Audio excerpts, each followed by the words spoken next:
Hi అండి, welcome back to our channel. ఇదైతే మన మూడో బ్లాగ్. ఫస్ట్ బ్లాగ్ లో వచ్చేసి అసలు నేను ఎందుకు యూట్యూబ్ స్టార్ట్ చేసినాను, సెకండ్ బ్లాగ్ లో వచ్చేసి నా చిన్నప్పటి జీవితం. ఈ రెండు వీడియోస్ ఎవరైనా చూడకపోతే వెళ్ళి చూసేయండి. ఇదైతే నా చదువు, నా కళలు. ఇంకోటి ఏంటంటే ఇది వీడియో మొత్తం చూసేయండి, ఎందుకంటే ఇందులో నేను రెండు ప్రీషియస్ థింగ్ చెప్తాను.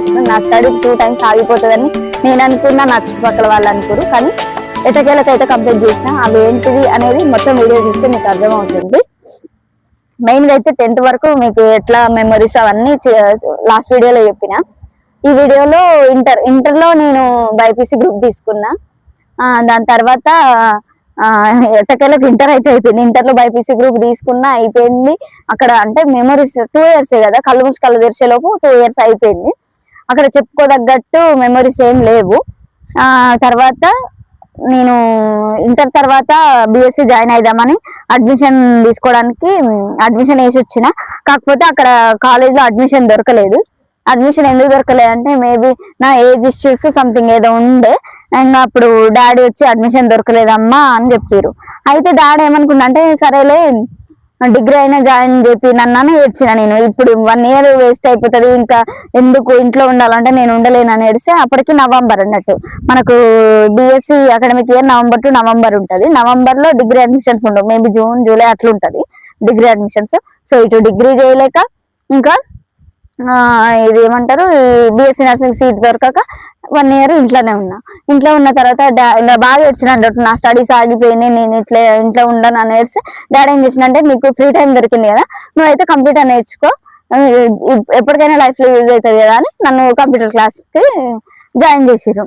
అట్లా కంప్యూటర్ అయితే నేర్చుకున్న తర్వాత మళ్ళీ చూస్తున్నాగానే నవంబర్ వచ్చింది. నవంబర్ వచ్చిన తర్వాత బీఎస్సీలో అడ్మిషన్ అయితే దొరికింది. అడ్మిషన్ దొరికిన తర్వాత జాయిన్ చేసిర్రు. అయితే డాడీ ఏమన్నాడంటే నువ్వు ఒక 7 years నుంచి హాస్టల్లోనే ఉన్నావు అమ్మా, ఇప్పుడు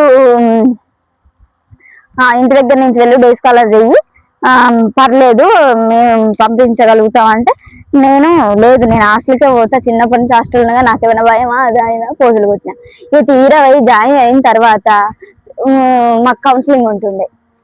అయితే బిఎస్సి ఫస్ట్ ఇయర్ లో జాయిన్ చెప్పినా కదా, ఇంకా హాస్టల్ పంపించారు. కౌన్సిలింగ్ జరుగుతుంటే ఇక డాడీ అంటే పేరెంట్స్ రావాలని చెప్పారు కౌన్సిలింగ్ కి.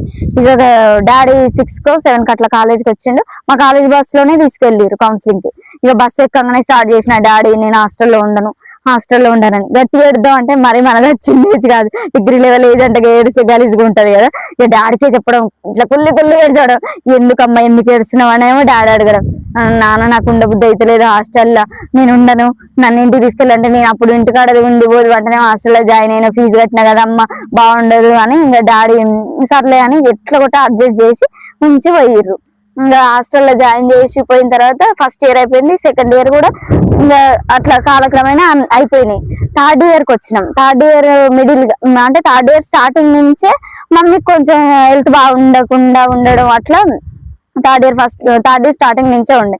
అయితే నాకు మమ్మీకి బాగాలేదన్న విషయం నాకు తెలియకుండా ఇక డాడీ వాళ్ళు ఏంటంటే చెప్తే మా స్టడీస్ ఏమైనా డిస్టర్బ్ అవుతుందేమో మమ్మీకి బాగాలేదని చెప్తే అన్నట్టు నాకు ఎవరు చెప్పకుండా వాళ్ళే హాస్పిటల్లో చూపించడం, అడ్మిట్ చేయడం, డిశ్చార్జ్ చేసుకోవడం, వెళ్ళిపోవడం. నేను ఇంక్లూడింగ్ ఏంటంటే నేను చదివే హాస్టల్లో కూడా అంటే అది కాలేజ్ కమ్ హాస్పిటల్ అన్నట్టు అలా జాయిన్ చేసారు. మమ్మీని చూపించే తీసుకెళ్ళారు కానీ నాకు తెలియలేదు.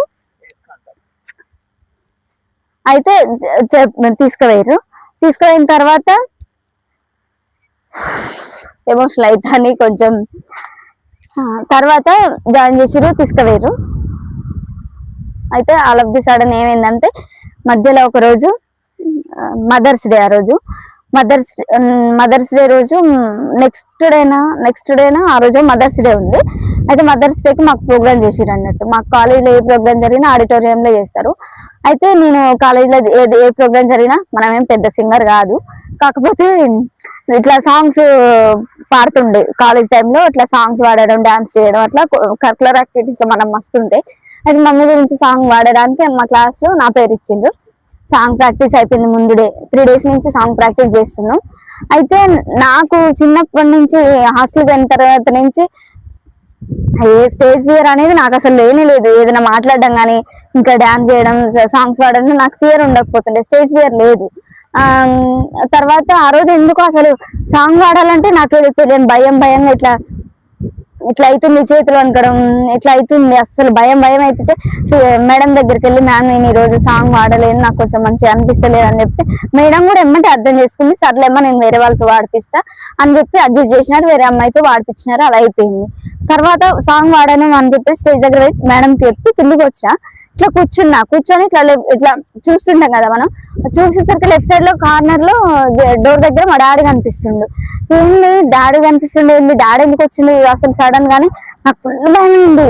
నాకు అప్పటిదాకా నాకు గుండెలు ఇట్లా భయం ఉందని చెప్పిన కదా, డాడీని చూడడానికి ఇంకా అది ఎక్కువైంది. అయితే అప్పటికే మమ్మీ కొంచెం బాగాలేదని తెలుసు కానీ సీరియస్గా ఉందన్న విషయం నాకు ఎవ్వరు చెప్పలేదు.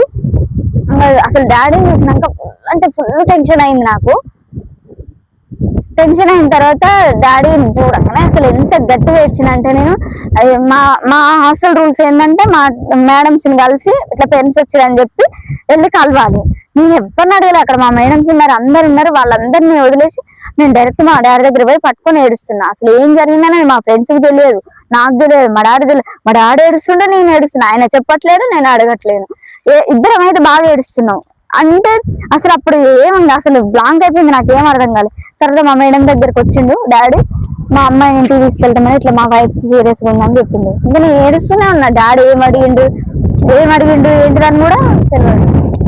తర్వాత చెప్పిన తర్వాత నడుస్తూ మాట్లాడితే కొంచెం ఆయాసం వస్తుంది అందుకే కూర్చున్నా. అట్లా చెప్పిన తర్వాత తీసుకెళ్ళిపోయిండు. అయితే డాడీ బండి తీసుకొని వచ్చిండు, బైక్ డాడీదే. కాలేజ్ డాడీ కనపడ్డప్పటి నుంచి మొదలు పెడితే ఇంటికి పోయిందాక ఏడుస్తూనే ఉన్నా డాడీ వెనక కూర్చొని. ఇక ఆ రోజు నా మనసులో ఉన్న బాధ నా కన్నీళ్ళకి తప్ప ఎవ్వరికి తెలియదు అన్నట్టుంది నా సిచ్యువేషన్. అప్పుడు ఇంటికి వెళ్ళేసరికి మమ్మీ అసలు నేను ఎక్స్పెక్ట్ చేయని పొజిషన్ లో ఉంది. మమ్మీని ఒక మంచంలో కూర్చోబెట్టిరు, చుట్టూ ఒక నలుగురు మమ్మీని పట్టుకురు. అంటే ఆమె కూర్చున్న స్టేజ్ లో కూడా లేదు, ఆమె కూర్చోలేకపోతుంది, ఆ పొజిషన్ లో ఉంది. అంత సీరియస్ గా ఉందని నేను ఎక్స్పెక్ట్ చేయలేదు. మేబీ ఇప్పుడు చిన్న విషయాలకి నేను ఇంత ఎమోషన్ ఇట్లా డిస్టర్బ్ అవ్వడం, డిప్రెషన్ ఇట్లా అవ్వడానికి మెయిన్ రీజన్ అదే అనుకుంటా. అంటే సడన్ గా అట్లా చూసేసరికి నేను ఒక షాక్ లోకి వెళ్ళిపోయినా. అసలు నాకు ఏం అర్థం కాలేదు. అప్పటి వరకు 1 year 6 months బాగాలేకపోతే చూపిస్తూనే ఉన్నారు, డాడీ చూపిస్తుండే, నాకు తెలియదు కదా. ఇక అప్పుడు ఎమ్మంటే అసలు ఏమైంది, మమ్మీని హాస్పిటల్ తీసుకోవడం అమ్మని హాస్పిటల్ తీసుకోవడం నాన్న అని ఫుల్ ఏడుస్తుంటే, అయితే నాన్న కూడా అప్పటి వరకు చూపించాలని కూడా నాకు ఒక్క మాట కూడా అడ్డం చెప్పలేదు. సరే అమ్మ తీసుకెళ్దామని కార్ మాట్లాడినాం, మమ్మీని నైట్ హైదరాబాద్ తీసుకుపోయినాం.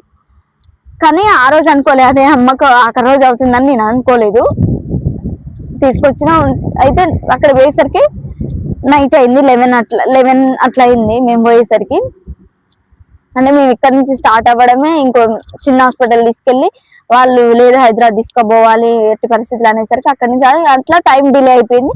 11కి అట్లా మేము అక్కడికి రీచ్ అయినాం. సో అక్కడ నైట్ అడ్మిషన్ తీసుకోము 11కి అని చెప్పారు. మరి మిడ్ నైట్ అయింది కదా, అప్పుడు తీసుకోమని చెప్పారు. ఎట్లా ఏం చేయాలి ఏం అర్థం కాలేదు. అప్పటికి మా హస్బెండ్ మేము వెళ్ళకముందే అక్కడ రీచ్ అయ్యిండు. కాకపోతే పేషెంట్ అయితే అడ్మిట్ చేసుకోమని చెప్పారు. తను కూడా ఏం చేయలేకపోయింది. తను ముందు రీచ్ అయినా కూడా అడ్మిషన్ తీసుకోమని చెప్పారు. అంటే నేమ్స్ మెన్షన్ చేయట్లేదు, ఎందుకంటే హాస్పిటల్ నేమ్స్ కదా, అట్లా మెన్షన్ చేయొద్దు కాబట్టి మెన్షన్ చేస్తారు. సో తీసుకోలేరు. ఇంకోటి ఏంటంటే అప్పటికి మా హస్బెండ్ అని అంటున్నాను అనుకోకరు, అప్పటికి నాకు మా హస్బెండ్ కి మ్యారేజ్ కాలేదు. కాకపోతే మా రిలేటివ్స్ ఇంకా ఇట్లా అనుకుంటారు కదా, పలానా అమ్మాయి అట్లా మాకు మ్యారేజ్ చేస్తారని అనుకోరు. అట్లా అంటే మ్యారేజ్ అని కాదు, తను మాకు ఎట్లా రిలేటివ్స్ కాబట్టి అట్లా వచ్చిండు, రిలేటివ్స్ ద్వారా వచ్చిండు. అడ్మిషన్ చేయడానికి ప్రయత్నించారు కానీ అవ్వలేదు. నైట్ ఒక చెట్టు కింద మమ్మీని పెట్టుకొని కార్ లోనే ఉన్నాం మేము. మమ్మీకి సివియర్ పెయిన్ వస్తుండే అప్పటికి.